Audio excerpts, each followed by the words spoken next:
When you've lived long enough as I have, there's a lot to a dwarf's story that isn't worth telling.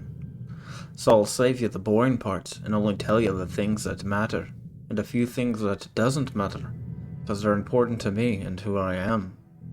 Though I was born in Ironmaster and spent most of my childhood there, it wasn't long before the folly of youth led me to do something that would change the course of my life.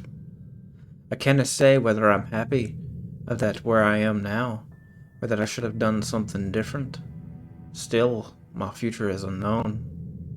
You see, an elven woman named Bea Findar was brought to our city, and because I was in training to be a healer of Moradon, the Allfather, I had to attend to this elven maiden, who was brought to me covered in battle injuries. I attended to her wounds for weeks, and we talked. She informed me that she was starting a cause to get her home place back, to be given to her from some local lord that had more men and no heart for the land. The way that she talked, the way that she grew passionate, took over me, and I pledged that the day that she walked out of our healing ward, I would go with her and win her home back. My family, bless them, tried their best to persuade me that following her was a bad idea, but I cannot say why I didn't just follow their advice. Either way, I refused to listen, and I left when she went back into the real world. When she talked to her family, she talked about how she wasn't from around here, and though I pushed to figure out where she was from, she would never truly reveal where we were going. She wore strange-looking armor and a silver two-handed sword with a dragon fashioned at the hilt. We started to gather a ragtag of army of fighters, and I truly believed that we could have taken on the world. But that was not the case. One night, a mist rolled into our camp, and shadows came and attacked us. I could not save any of them, including Beer. She died in my arms and made me promise to carry her sword and banner to her homeland. With tears in my eyes, I asked her where that might be, and she could barely move her lips with so much blood coming between them that she could never say. I buried 300 men and did all of the funeral rites. They were my brethren, and I shall never forget their names.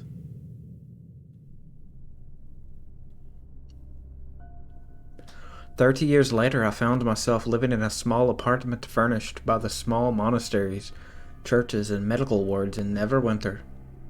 I spent most of my time in one of the many places that need a cleric to do things such as healing, funerals, and occasionally chasing or destroying those that were dead that had decided not to stay dead. That's when I got a strange letter from a man named Omnifist Herward, Dran, of a new and upcoming company called Acquisitions Incorporated. I followed the address and found, during a dreary and rainy day, that it was in the slums. The narrow building looked like it had been crammed between two others. I had carried all my belongings because I knew letters that speak of opportunity meant that I might be traveling. Outside was a young man, blonde hair and pale skin, working on a sign that seemed to be barely hanging together. He was standing on his wagon, in the middle of repairing it, when I came up to him. I asked him if he was that Dran fellow, and he said he was not. Of course, this could have been a middle-aged man, but being a dwarf as old as I am, he looked young to me. I stood there awkwardly for a few more minutes before giving up and going into the building that was in utter despair. Buckets were on the floor catching the water that leaked from large holes in the room. There was a woman in there who claimed to not have a name. She was tall and well built, but carried very little with her. Beside her stood a young tiefling gentleman that was reading a comic book. He introduced himself as Othrot, a wizard from the local college. The man fixing the sign finally came in and shook the water off himself and said he was Cassius Alexandru de Canath from a place called Eberron. I'd only heard of it in passing. And lastly, another dwarf like me, named Gunnar Stormstrong. They had, like me, received a letter calling us here. Shortly after introductions were made, a goblin came down the stairs and introduced himself as Splug, the major domo of this branch. I have to say, I didn't care much for him or his attitude. He seemed a little too angry to be in charge of something so important. He told us that we had passed the recruitment process and were granted jobs for the company. He assigned me, he said, because of my history and talent, which I don't know how he knew of anything of me at all, as a cartographer of Acquisitions Incorporated. That's when two more characters showed themselves. One was a sour-looking man in a suit that called himself Dran. The other was a wizard because he told us he was, named Jim Dark Magic. He then told us we were meeting the most powerful wizard that we've ever seen. Now, I've seen some powerful wizards in my time, and this Jim didn't seem to be too intimidating to me, but I didn't think that telling him so would do anything but put me in a bind, especially if he was my new boss. After explaining the benefits of being part of the company, they then had us sign contracts if we wished to continue the endeavor.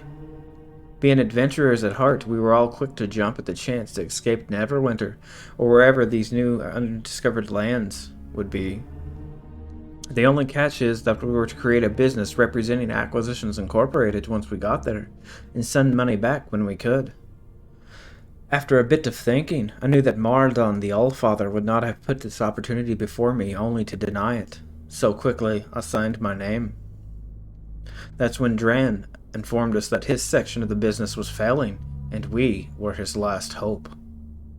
I found it odd that he'd want a group of strangers to be the one to save his livelihood from his sister.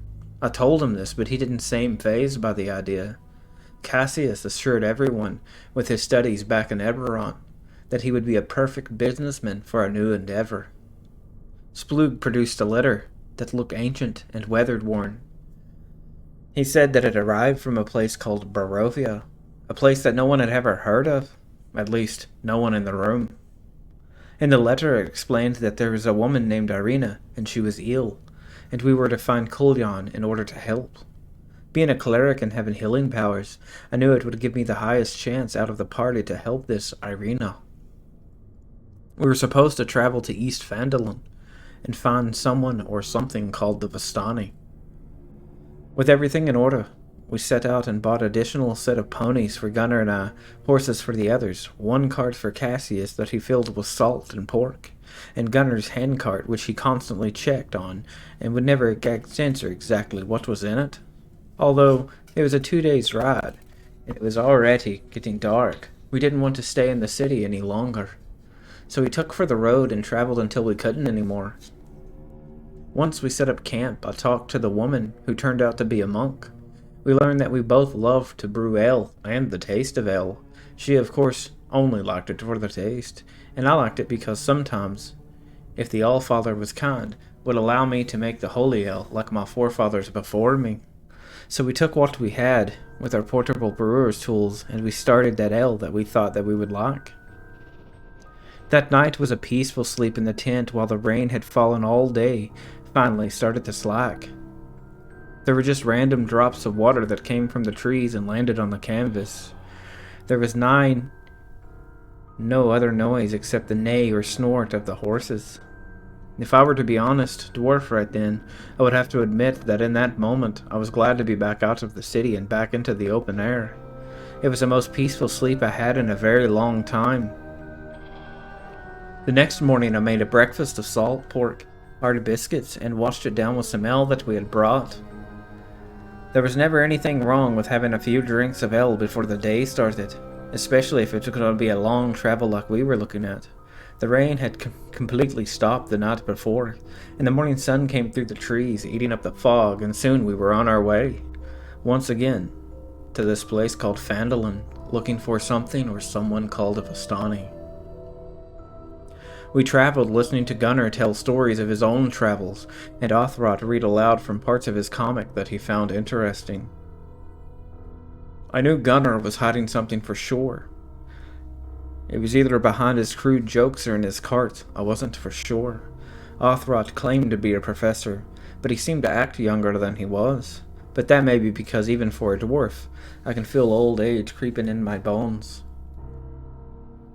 It was around noon when the attack came. It was the first sign that something was wrong with this whole plan to the travel to a place called Barovia. If we could have known what waited us for in the mist, maybe we would have turned back. Cassius, I know now, would have left immediately. I can't say for certain that I would have. Bandits came at us from both sides of the road. It was a quick and brutal fight, one where we were evenly matched and traded blows. Othroth, the poor boy, took a crossbow bolt to the chest and collapsed to the ground, dead. I felt the rage well up inside me and charged into the fray, screaming vengeance for my fallen friend, and for the All-Father to burn these souls in his great forge. We prevailed, if you call it that, and with the help of Cassius, although I couldn't tell he wanted to, we buried the bandits on the side of the road with markers. And though they were thieves and murderers, they had once had family and aspirations beyond that of thieving and murdering. When we got to Othroth's body, we were shocked to find that he had changed. The tiefling's face had elongated, and soon his entire body was covered in fur. He was more wolf-like than a tiefling, and though I wasn't sure what to make of it or what we should do, he awoke from the dead with a start. Though he was himself on the inside, he did tell us that he had went somewhere dark, and something had offered him more chance in the real world if he would accept a gift from them. So he did. I don't know if it was a gift, nor would I have taken it. I don't know if I trust the lad, but he seems to be himself. And though I had no reason, Gunnar with his cart and Cassius with his distance worried me more than a newly mint half-tiefling. I learned that evil, if it exists in others, would show itself over time. I would keep a keen eye on my party to ensure the safety of myself and those that carried goodness in their hearts. After burying the bodies, I apologized to Othroth, for I felt guilty of what had become of him. And he responded by shrugging and shoving a comic in my face, as if death not had taken anything from him, and we traveled onward. Soon we happened on a small town with a single watchtower, unmanned from the guards, which told me the previous bandits had never worried these people with their violence. We took note of the building and found it was a small village, but it had a general store and an inn named the Waterskin. We parked our horses out at the inn, and for the second time I watched Gunnar use his wizard abilities to mark his cart with an alarm. As curious as this was, I could not understand what was inside, nor do I feel like I was friendly enough then to ask. The lass, the unnamed monk in our party, and I ordered an ale, not intent on to get drunk, but to taste their brew against our own. You see, we had talked with Cassius along the way, and we felt we should establish a traveling brewery where we could boast local ingredients as well as exotic the more we traveled. What we found in those mugs was watered-down ale I wouldn't wish on my worst enemy. We compared notes with one another while Cassius and Gunnar talked to the innkeeper about the people called the Vistani. When they came back, it turned out that they had went north up a hunting trail toward an old ranger enclave. I don't know much about rangers. I've never hung out with them. But I do know they're very secretive, and their enclave can be very hard to find. We shared a meal of cooked rabbit with honey, salt gravy, with some biscuits that I was convinced was made that morning. Light had dimmed outside by the time we had finished our meal, and we had decided, with the weak ale taking us, that it was best that we spent the night and traveled in the morning. Gunnar was apprehensive, but after a few talks he seemed to agree with the idea. I took it too, because I knew this might be the last night that I could sleep in a real bed, and though I didn't enjoy sleeping outside, I knew after a few weeks I'd be missing a soft mattress soon enough. We said our goodnights to one another, and slept in our own rooms. Before I went to sleep, I set up Bia's sword resting on her banner. I got on my knees and said my nightly prayers to Moradon. If I would have known what was to come, if I would have known the horrors that me and my soon-to-be friends were about to face, maybe I would have said a different prayer.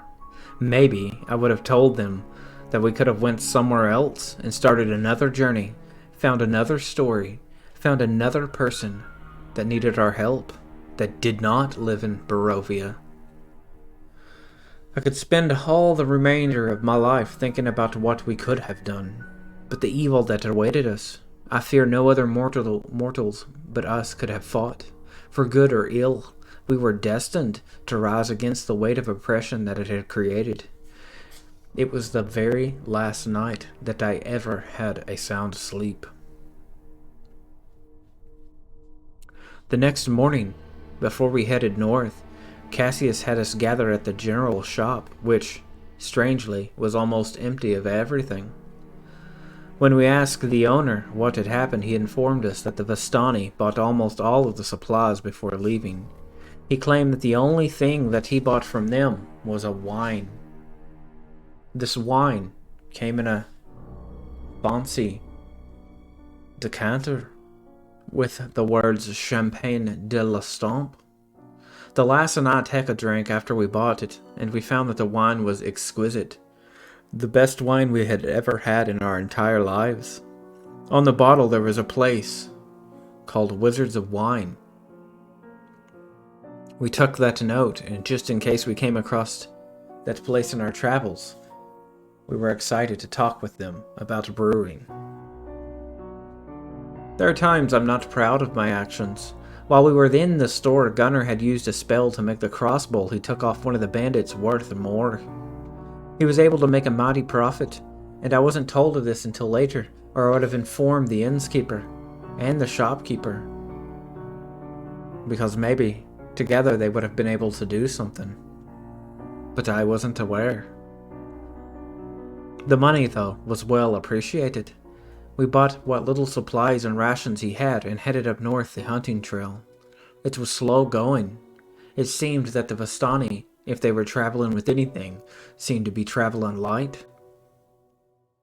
Even with my new cartographer's tools and my rudimentary knowledge of the land, it almost became impossible to travel.